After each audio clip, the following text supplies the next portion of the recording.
Assalamualaikum warahmatullahi wabarakatuh. Apa kabar rekan-rekan semua? Semoga kita senantiasa diberi kemudahan dalam ikhtiar kita untuk terus belajar. Amin. Baik, pada kesempatan hari ini kita akan bersama-sama belajar mengenai administrasi pendidik dan tenaga kependidikan. Nah, selanjutnya istilah pendidik dan tenaga kependidikan akan kita singkat dengan PTK gitu saja ya, biar tidak terlalu panjang. Apa itu administrasi PTK? Administrasi sudah kita bahas pada pertemuan awal. Pertemuan itu baik kegiatan yang rutin dilakukan untuk menata. Nah, mungkin kalau penjelasan lebih detailnya bisa kembali lagi ke video yang di pertemuan pertama. Nah, di sini analogi sederhananya seperti apa?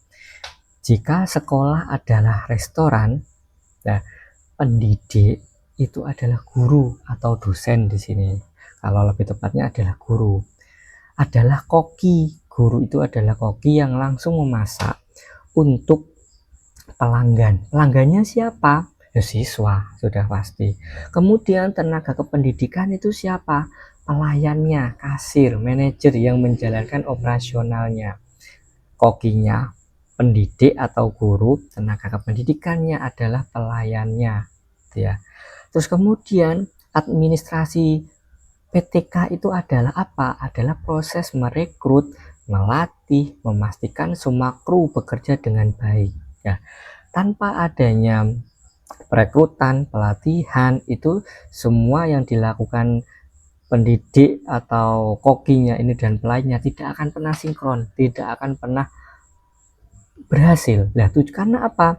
Tujuan utamanya apa? Tujuan utamanya adalah memastikan orang yang tepat berada di posisi yang tepat agar tujuan pendidikan tercapai, gitu ya. Terus kemudian tugasnya yang menempatkan ini siapa? Ya otomatis kepala sekolah atau kepala madrasah. Jadi tujuannya jelas ya. Tujuan dari adanya pendidik atau kokinya dalam restoran, kalau kita analogikan sebagai restoran, adanya koki yang baik, kemudian adanya pelatihan. Otomatis kalau koki yang baik sudah melakukan pelatihan dalam memasak, itu ya. Kemudian untuk ada pelayan, ada pelatihan bagaimanakah pelayanan yang baik, service excellent-nya bagaimana, cara menyambut tamunya bagaimana, apabila ada tamu yang komplain bagaimana, terus yang kasir ya bagaimana cara mengoperasikan mesin kasirnya, bagaimanakah kecepatan dan pelaporan keuangannya, manajernya juga seperti itu, tugasnya sendiri-sendiri. Dengan ini berjalan sesuai dengan yang sudah ketentuannya, sudah melakukan pelatihan dan sebagainya, itu tujuannya untuk apa? Adalah untuk mencapai tujuan agar apa? Agar pelanggannya puas kalau di restoran, gitu ya. Kalau di pendidikan adalah tujuan pendidikannya itu tercapai, gitu ya. Kemudian apa saja yang dikelola dalam PTK itu? Ada 6 di sini saya sebutkan, ada 6 aktivitas utama pengelolaan PTK. Yaitu yang pertama tadi adalah merekrut atau mencari guru dan staf yang berkualitas. Misalnya membuat lowongan dan wawancara, membuat seleksi mulai tes tulisnya, kemudian wawancaranya untuk mengetahui kemampuan dan potensi yang ada itu seperti apa, terus kemudian secara karakter, emosionalnya bagaimana, kepribadiannya bagaimana. Ini adalah untuk merekrut. Kemudian latih dan kembangkan, tingkatkan skill agar tidak ketinggalan zaman. Dengan cara apa?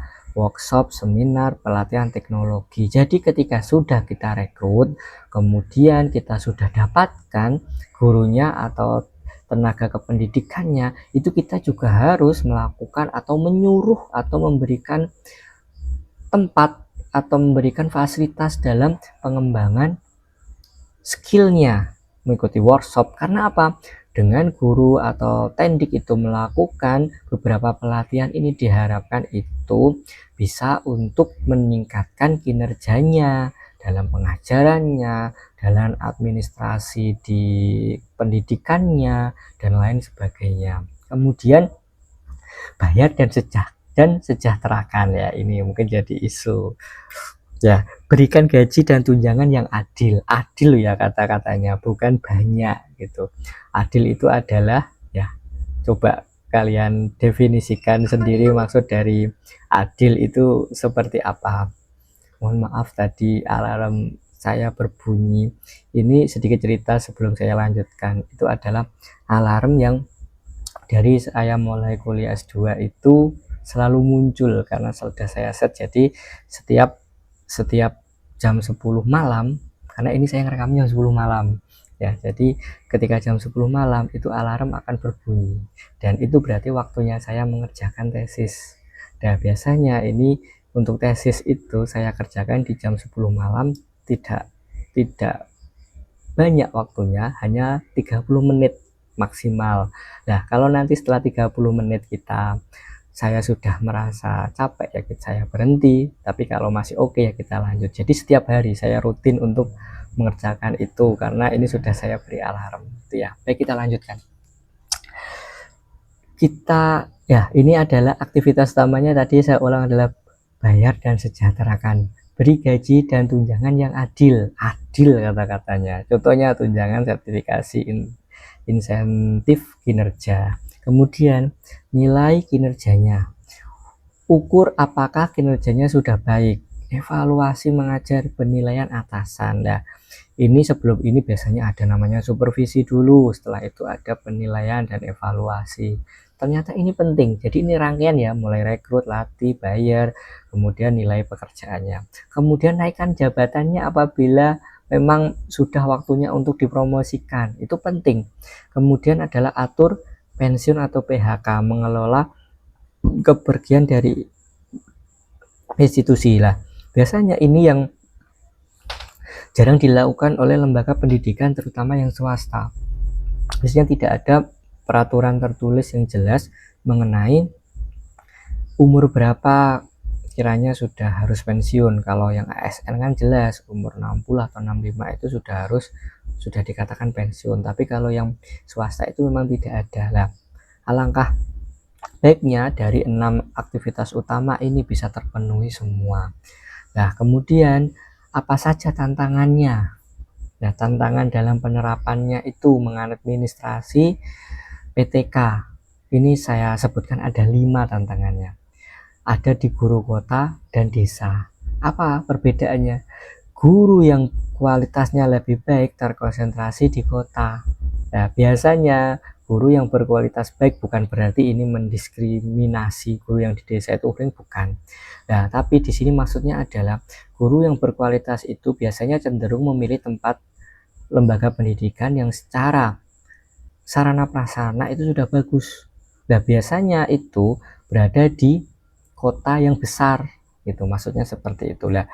Gaptek dan versus atau melawan melek teknologi. Tidak semua guru mudah beradaptasi dengan pembelajaran digital. Padahal sekarang itu pembelajaran sudah tanya digital. Semua kegiatan pembelajaran itu sekarang sudah bisa dalam bentuk digital. Apalagi setelah kita melewati pandemi COVID-19 itu, hal yang berbau digital itu sudah sangat lumrah dilakukan.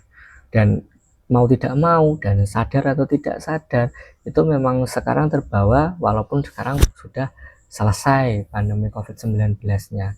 Kemudian sertifikasi melawan kompetensi. Apakah punya sertifikasi pendidik benar-benar mencerminkan kualitas mengajar? Nah, ini tanda tanya. Bisa dijawab sendiri. Oke.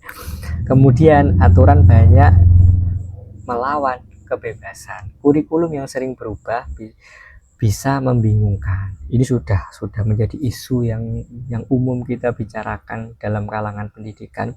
Ganti menteri, ganti kurikulum.